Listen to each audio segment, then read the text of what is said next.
신앙생활하는 사람은 교회가 어떻게 시작이 되었을까? 내가 지금 예수를 믿고 민들레 교회에 와서 한국 교회에서 자꾸 목사님들이 하나님을 찬양하자, 예수를 믿자 하는데 이런 기원이 어디에서 왔을까? 이 기원을 아는 것은 굉장히 중요합니다. 학자가 되려고 하면은 모든 현상에 대해서 기원을 공부해야만 학자적인 머리를 가질 수가 있고 남을 가르칠 수가 있습니다. 이 비즈니스가 어디서부터 시작이 됐지? 고대부터인가 현대부터인가? 부르주아 계급이 시작된 건가? 왕을 처단한 프랑스 혁명 이후인가? 이 기원을 안다는 것은 우리로 하여금 험한 세상을 살아가는데 자신의 길을 걸어갈 수 있는 힘을 줍니다. 이 교회의 탄생은 예수님의 제자들이 예수님을 믿었습니다. 예수님의 말씀을 받았습니다. 그러나 그걸로 끝이었습니다. 그런데 예수님께서 예루살렘을 떠나지 말라. 아버지가 약속하신 것이 있다. 약속하신 것이 있다. 성령을 기다리라. 그러했지만은 그 말을 다 이해할 수가 있겠습니까? 그러나 결국은 그들은 예수님의 말씀을 따랐고 예수님을 죽인 동네 예루살렘을 떠나지 아니하였고 두려웠지만 모였고 간절히 10일 동안을 기도했습니다. 간절히 기도할 때에 오늘 사도행전처럼 성령이 임하셨는데 잘은 모르지만 그 표현을 불이 확 지나가는 거예요.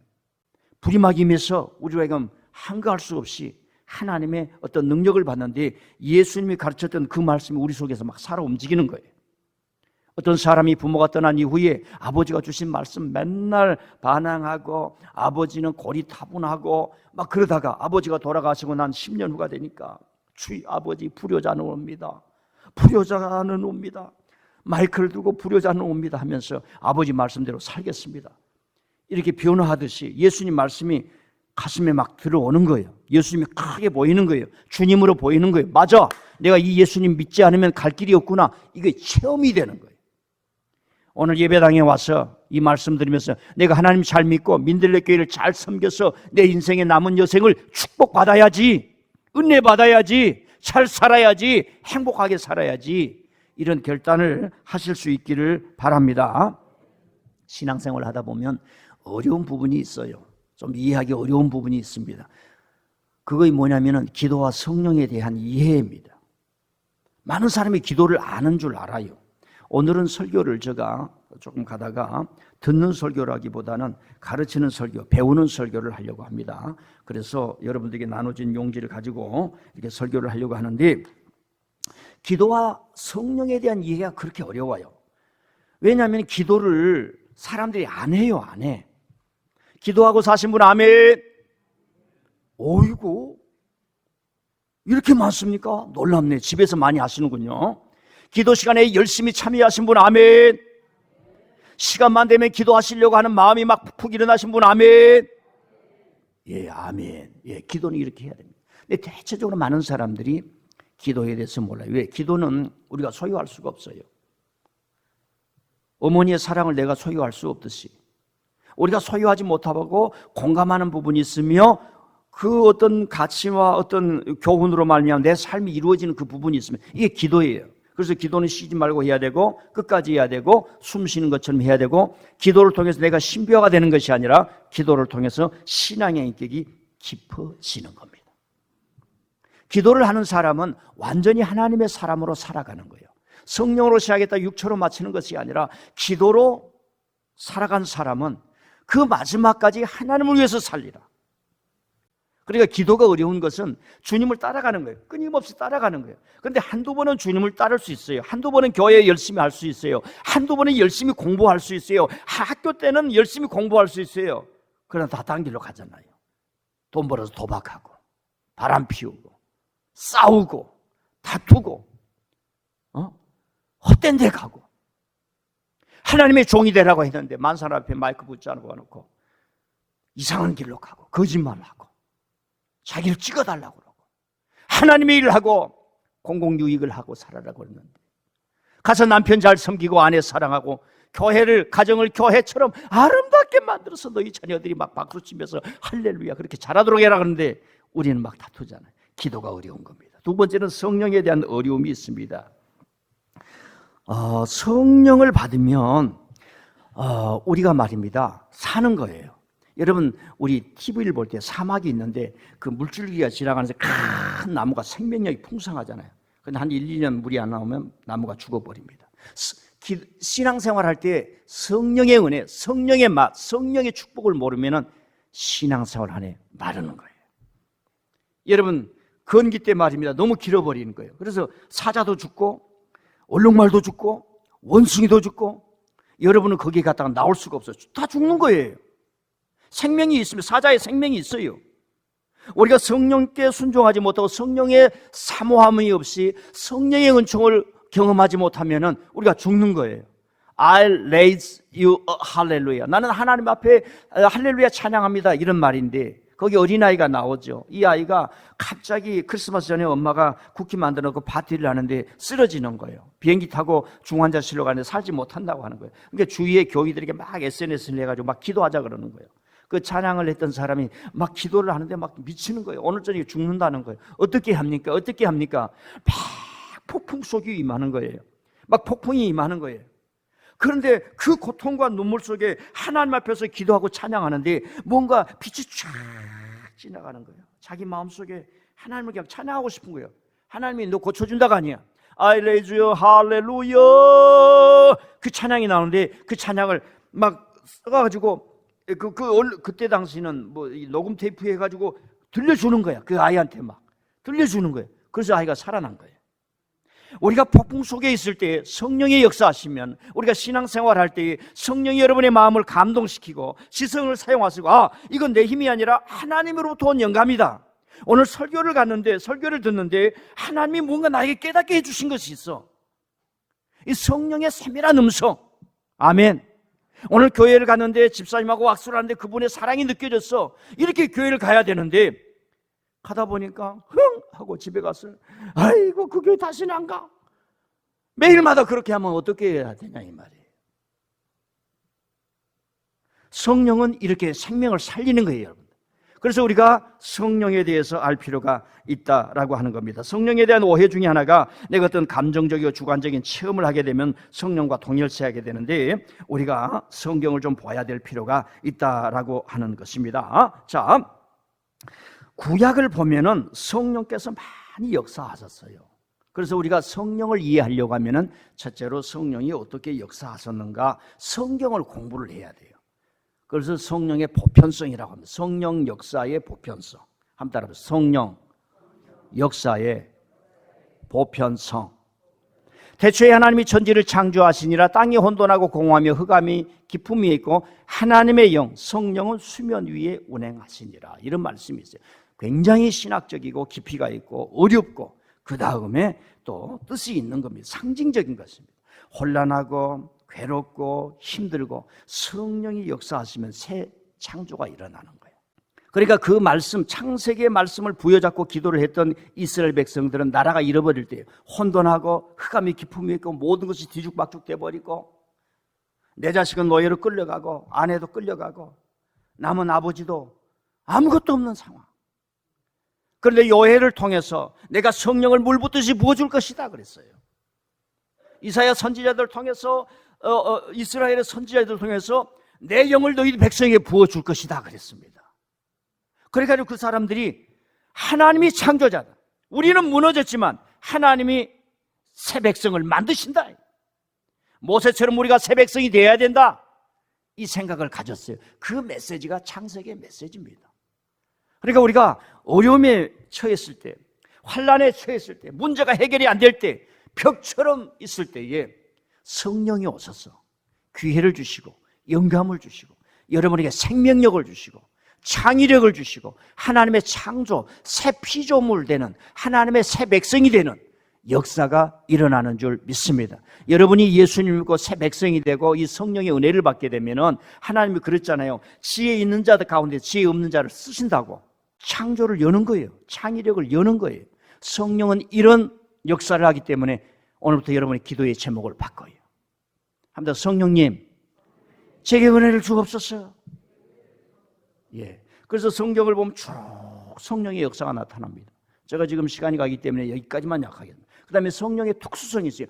개인에게 성령의 특별한 은총을 주시는 거예요. 막 불처럼 역사하고 방언을 말하게 하고 기적을 행하게 하고 은사가 나타나게 하고 축복을 받고, 그래도 저와 여러분들은 제 나이 또래는 이런 걸 많이 체험했어요. 성령의 은총을 많이 체험했어요. 내가 개인적으로 체험하지 못했더라도 옆 사람이 체험한 것을 보신 분, 아멘. 제가 이렇게 된 것은 성령을 체험하기 때문에 그렇습니다. 근데 교인 중에 둘로 구분하라 그러면 성령의 맛을 모르는 사람, 성령이 체험 없는 사람하고 성령의 은혜를 알아서 그 은총으로 신앙생활을 즐겁게 하려고 하는 사람, 즐겁게 하려고 하는 사람, 이 둘로 나눠질 수가 있어요. 그러나 오늘부터는 이 설교를 듣고 여러분들이 성령의 은혜를 사모하고 성령의 은혜 안에서 마음껏 자유하면서 헤엄치고 하나님의 은혜를 누리는 사람으로 반드시 일어설 줄 믿습니다. 자, 오늘 말씀으로 들어갑니다. 니고데모를 만났어요. 니고데모는 바리새인이더라 그래. 그런데 예수님이 이렇게 길 가다가 아이고 저 사람 좀 안 만났으면 좋겠다는 사람이 예수님한테 제가 물어보지는 않았지만은 제가 추정으로 바리새인들을 좀 안 보고 싶은 거예요. 만나기만 하면 공격하는 거예요, 예수님을. 그런 예수님 마음이, 예수님이야 물론 만나면은 다 대화할 수 있고 사랑할 수 있고 그러는데, 아 예수님 오늘 만나셔서 차 한잔 마십시다, 그런 게 아니라 아니 자꾸 손가락질부터 먼저 하니 이 바리새인을 어떻게 만나고 싶어요. 그런데 밤중에 바리새인이, 타이틀은 바리새인이지만 종족은 바리새인이지만 정파는 바리새인이지만 그 마음은 완전히 달랐어요. 니고데모가 선생님 소문을 두고, 그리고 선생님을 보니까 이건 하나님이 아니고서는, 하나님으로부터 오지 아니하고서는 당신은 이런 일을 행할 수가 없습니다. 내가 그걸 목도했습니다. 지성인이, 엘리트가, 고관이, 그 다음에 잘 사는 사람이, 사회를 지도하는 사내들인 의원인 이 니고데모가 저녁에 찾아와서 예수님 앞에 무릎을 꿇고 한 수 가르쳐 주십시오 하는 거예요. 그리고 딱 말하는 거예요. 거듭나라에게. 다시 태어나라. 당신이 어디 대학을 나왔다고? 무슨 고관이라고? 사내들인의 회원이라고? 바리새인은 아무 필요 없다. 바람처럼 다 날아. 다시 태어나라. 거듭나라. 물과 성령으로 거듭나라. 물과 성령으로 거듭나지 않으면 하나님 나라 갈 수 없다. 자네 하나님 자꾸 부르지, 엘로힘 엘로힘 자꾸 부르지, 야훼 야훼 하나님 자꾸 부르지, 안 된다 이게. 자, 물과 성령으로 거듭나라는 말은 한마디로 여러분 예수님 믿는 게 물과 성령으로 거듭나는 거예요. 이건 이렇게 쉽게 가르쳐 주는데 아멘도 안 하시네 여러분들.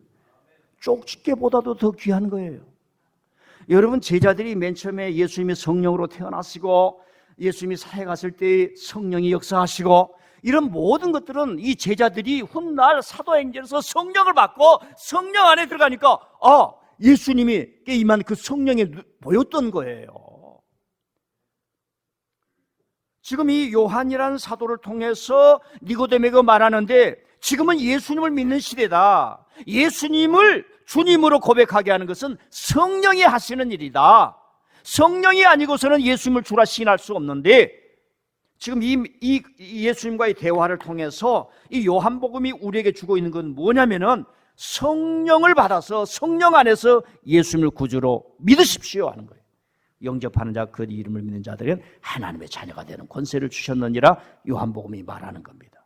그러니까 간단하게 말하면 성령으로 거듭나라는 말은 예수님을 믿어 예수님을 구주로 고백하라. 예수님은 나의 구주입니다. 예수님은 나의 하나님이십니다. 목사님 저는 세례를 받았습니다. 신앙은 나이롱 신자지만 아직도 예배당에 와서 설교를 들으면 설교가 들려오지 않지만은 저희는 세례를 받았습니다 하신 분 아멘. 그래서 니고데모를 만나서 성령으로 거듭나라는 말은 예수님을 믿어라 이런 말이에요. 그래서 성령의 은혜를 받고 성령이 역사하는 것은 우리를 자꾸 예수님께로 인도하는 거예요. 예수님 말씀 들어라. 예수님께서 하나님을 순종하는 걸 배워라. 예수님께서 공의를 행하신 걸 배워라. 예수님께서 우리를 위해서 고난받으시고 구원을 주신 것을 배워라. 사람이 철이 들면 네 아버지 어머니가 얼마나 고생했는지 알아라 이놈아. 이게 인생 철학 아닙니까? 이게 해겔이 말하는 거예요. 소크라테스가. 이것은 가정에서 가장 중요한 행복을 주는 것이에요. 근데 저와 여러분은 요즘 고집이 세가지고 앉으려고 서로 다투다 보니까 신앙을 믿어도 다툰 데는 하나님이 할 수가 없어. 할 말이 없어. 하나님이 내 자식이, 내 아들이 죽은 것을 너희들이 볼지어다 그랬단 말입니다. 자, 두 번째로는 지금 니고데모와의 관계를 통해서 이렇게 말합니다. 바람이 임의로 불며 어디서 와서 어디로 가는지 모르며 제 방에 창문이 있습니다. 그래서 매번 창문을 엽니다. 어떨 때는 바람이 쉬 들어옵니다. 어떨 때는 바람이 한 점도 없어요. 그래서 에어컨을 켜려고 하니 돈 들어갈 걸 생각하고 주중에는 못 켜. 주일날만 켜. 주중에는 이 본당에 또 내려와. 그래서 여기서 공부도 하고 기도도 하고 그러다 또 올라가. 제가 무슨 얘기를 하는가 하면 어느 날은 바람이 쉬 들어다가 어떨 때는 바람이 들어온지 안 들어온지 잘 모르겠고 그런데 청소하려고 보면 먼지가 후복하게 쌓여진 걸 보니 바람이 지나가는 모양이구나 알게 되고, 자, 바람이 어디서 와서 어디로 가는지 모르듯이 하나님의 영은 어디서 와서 어디로 가는지 모르지만은 존재하고 편재하고 풍성한 것처럼 성령의 역사는 우리의 지식과 인식을 뛰어넘어서 여러분들에게 역사하신다는 말씀이에요. 성령은 체험적으로 경험적으로 여러분이 알 수 있듯이 손에 쥘 수 있듯이 역사도 하지만은 이건 성령의 주권을 말이에요. 지금 니고데모에게 그 말씀을 하는 거예요. 성령의 절대 주권. 우리는 성령 앞에 굴복해야 돼요. 성령이 여러분에게 은사를 줍니다. 치유의 은사를 주시고 기적의 은사를 주고 방언의 은사를 주십니다. 그건 하나님이 주신 선물이지 여러분의 것이 아니에요. 근데 많은 성령 운동하는 사람들이 큰 일을 행했습니다. 얼마나 좋은 일을 행했는지 몰라요. 특히 대한민국의 장로교회는 부흥했다가 성령의 운동 속에 은혜를 받아가지고 참 건실하게 신학이 있어서 성령의 은혜도 사모하고 과거의 전통적인 그런 예식이라든가 이걸 접목을 해서 잘 됐지요. 근데 이걸 못하는 다른 나라 타교단들은 성령 운동하다가 다 육체로 마쳤어요. 성령 운동하면서 기적을 행했던 사람들이 다 물질주의로 변하고 이상하게 타락해서 다 감옥 가고 그런 사람이 너무 많았어요. 성령은 우리 소유할 수 없어요. 바람이 임의로 불며 어디서 와서 어디로 가는지 모르지만 성령은 절대 주권, 성령은 하나님이세요. 제3위의 하나님이시기 때문에 우리가 성령을 사모하고 찬양하고 성령께 굴복하고 순종해야지. 성령님 저를 사용해 주시옵소서. 아멘. 왜 성령님은 실패와 가난과 고통과 통곡 속에 있는 자들에게 강력하게 임하시는가? 이건 좀 미안한 얘기인데요, 좀 죄송한 얘기입니다. 제가 양해를 구하고 말씀드린 우리 교회에서만 들을 수 있는 이야기예요. 이 성령의 역사를 얘기한 사람들 거의 보지 못했어요. 자, 얘기 보세요. 하나님이 출애굽에서 고통당하고 나라를 잃고 종처럼 살아가는 400년 동안 짜그라져 버린 민족을 일으켜서 딱 시민권 주고 말입니다. 그들에게 야, 너희들 어디 가서 나는 야훼의 백성이다 이렇게 말하고 다녀. 이런 정체성을 주었던 겁니다. 놀라운 이야기예요. 그 말 한마디에 한 민족이 탄생할 수 있는 정체성이라고 하는 그렇게 중요해요. 나는 민들레 교인이다. 나는 예수님 믿는 사람이다. 나는 대한민국 사람이다. 나는 코스모폴리탄 글로벌 시민이다. 하나님은 땅끝까지 이르러 증인되라고 그랬어요. 그러려고 하면 우리의 생각이 우리의 민족을 뛰어넘고 국가를 뛰어넘고 세상을 뛰어넘고 모든 사람들을 하나님께로 인도할 수 있는 내 사상과 지성과 그 이성과 야망과 꿈이 코스모폴리탄죠. 요즘 글로벌이라고 합니다만 글로벌이란 말은 상업적인 의미가 너무 강해요. 이 우주를 코스모스라고 그러지 않습니까? 그런데 성경을 보면 가장 눈물을 흘린 사람한테 가요. 그래서 구약에서 하나님은 어떤 하나님이냐? 고아의 아버지, 가난한 자들의 아버지, 고통당하는 자들의 하나님이 구약의 하나님이에요. 그 예수님이 그렇게 오셔서 내가 지금 이 십자가의 길, 가난한 사람을 사랑하고 여자들을 사랑하고 병든 사람을 사랑하고 그 귀신 들린 사람을 사랑하고 사람들이 손가락질하는 사람을 찾아가서 하나님께로 인도하고 아버지를 부르라고 그러고 주기도문을 가르쳐주고 그들을 위해서 십자가를 지는 것은 내게 주의 성령이 내게 임하셨으니 가난한 자에게 포로된 자에게 눈먼 자에게 찾아간다고 그랬어요. 여기서 우리는 질문해야 돼요. 왜 성령님은 아프고 힘들고 고통당하는 자들을 찾아가는가? 이 사상을 모르면 성령을 개인화해요. 성령을 심리화해. 성령을 종교화해. 어디다 산에 갖다 모아놓고 성령 받으라 하면서 자꾸 두드려 패니까 성령 받은 것처럼 감정이 충만해가지고 집에 오면 막 마음이 안 맞고 서로 싸우고 그런 식이 돼버렸어요. 성령은 어떤 분이냐? 아프고 힘들고 어려운 사람을 찾아가서 위로를 주시고 소망을 주시고 하늘에 계신 하나님이 너희 아버지다. 다시 일어서라. 인간적인 삶을 되찾으라. 하나님이 창조 때 만들어 놓으신 그 인간의 존엄성을 다시 되찾으라 이 말이에요. 예수님을 믿고 예수님처럼 어떤 어려운 형편에서도 그 영적인 존엄성을 잊지 말고 찾으라. 성령이 찾아가서 위로를 합니다. 여러분을 통해서 가서서 그들을 위로하게 합니다. 이제 구체적인 예를 제가 설명을 해드릴게요. 아까도 얘기했지만 요엘서가, 요엘이라는 선지자가 있는데 요엘서에 보면 내가 말세에 성령을 물 붓듯이 부어주라고 그랬어요. 누가 지나가는데 물 붓듯이 확 부어봐요. 시원하겠지요. 여러분 어느 숙소에 가서 여행을 갔는데 샤워기를 들었어요. 물이 나올라 말라 나올라 말라. 화가 나요 안 나요? 빨리 전화 돌려가지고 돈 돌려달라고, 다른 방 달라고 그러지 않아요. 물 붓듯이 부어주는 거예요. 누구든지 다 받아야 된다. 왜? 그때는 나라가 다 망했어. 그때는 제사장 한두 사람 일어서가지고 나라가 안 돼. 그때는 지도자 몇 사람 가지고 되지 않는 거예요. 모든 사람이 남자나 여자나 다 일어서야 돼. 어린아이나 어린이나 다 일어서야 돼. 민들레교회는 누가 기도해야 된다? 다 해야 된다. 다. 옆 사람 눈을 보고 다. 집사님이 아멘? 집사님이. 그러니까 여러분요, 성령을 물 붓듯이 부어준다는 말은 많이 부어주신다는 말이지만은 개인 모든 사람에게 일어나서 이 어려움과 역경을 이겨내란 얘기예요. 스승이 지금 세상을 떴잖아요. 승천했다 그러지만 그 충격이 가시지 않습니다. 여러분요, 여러분 자녀가 서너 달 전에 갑자기 세상을 떴다 그래봐요. 다 위로하고 장례에서 목사님이 신방 예배 드는데 그게 지금 마음에 듭니까? 왜 떠났지? 하나님, 아프게 하려면 나를 아프게 하시지. 왜 내 자식 그 20살? 이런 마음이 들지 않겠어요? 우리는 성경을 좀 제대로 이해를 해야 돼요. 교리적으로 이해하는 걸 뛰어넘어야 돼요. 제자들의 충격 속에 있는 거예요. 성령이 가서 위로하는 거예요. 너희들은 지금 슬퍼하지만 하나님은 슬퍼하지 말라고 한다. 위로를 주신다 이게. 그 인간적인 생각을 이제 뛰어넘어야 된다. 뛰어넘어야 된다. 우리 교회에요, 어떤 분이 그 아들이 저랑 나이가 똑같은지 뭐 똑같았어요. 그 40대 세상을 떠났어요.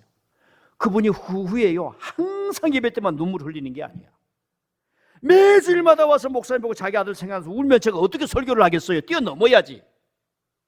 아멘. 그러니까 이 제자들에게 이제는 뛰어넘어라. 이제는 울지 마라 이거예요. 능력을 받으라 이거예요. 위로한다 이거예요. 너희들에게 할 일이 있다 이거예요. 스승이 그렇게 된 것은 나의 섭리고 나의 뜻이고 내가 생명과 죽고 사는 것을 주장한다 이거예요. 너희 아버지 죽고 사는 것을 내가 주장한다 이거예요. 너희 자녀도 내가 주장한다 이거예요. 너는 지금 눈물이 있을지만은 그의 영혼의 모든 일생은 내 구원의 섭리 안에 있다. 베드로야 일어나 능력을 받으라. 성령의 위로를 받고 그 사람들이 예루살렘을 박차고 나가서 내가 예수님을 만났다 그러는 거예요. 그 예수님을 배웠는데 예수님을 만났다라고 하는 거예요. 내가 전에는 예수님을 배웠는데 내가 예수님을 만났습니다. 성령이 내 안에 계십니다. 그 Jesus Christ is my Lord, 내 주님, 내 생명의 주입니다. 나는 그분을 위해서 살아갑니다. 여러분들이 오늘 나는 그분을 위해서, 주님을 위해서. 아멘. 베드로가 그래서 로마를 두려워하지 않아요. 예루살렘을 두려워하지 않아요. 왜? 그들이 하는 모든 것은 자유가 아니야. 구원의 자유가 아니야. 하나님이 인간을 만들어 놓은 그 인간의 존엄의 자유가 없어요. 여러분들이 예배당에 와서 민들레 교회에 와서 예수님 믿는 가운데 영적인 자유가 없다면 제가 목회 잘못한 거예요. 저는 예수님의 이 신령한 그 하나님이 주신 영적인 구원의 자유를 증거하지만 우리 교회에 와서는 다 열심히 자유하라는 얘기예요. 예수님의 복음이 증거됩니다. 성령이 역사합니다. 참 인간답게 살 계획을 만듭니다. 정치 지도자를 바꿉니다. 왕을 바꿉니다. 왜? 하나님이 모든 어린 영혼, 남자, 어린아이 자유할 것 없이 다 자유케 만들었기 때문에 자유하는 자는 하나님의 뜻을 행합니다. 자유하는 자는 내가 굴종에서 선을 이룹니다. 구원을 이룹니다. 우리가 복음을 위해서 내 모든 것을 다 가져간다 할지라도 그것이 나에게 자유를 줍니다. 그래서 우리는 성령께 순종하고 내 자신이 헌신하고 제물이 되는 거죠. 성령의 역사는 그런 거예요.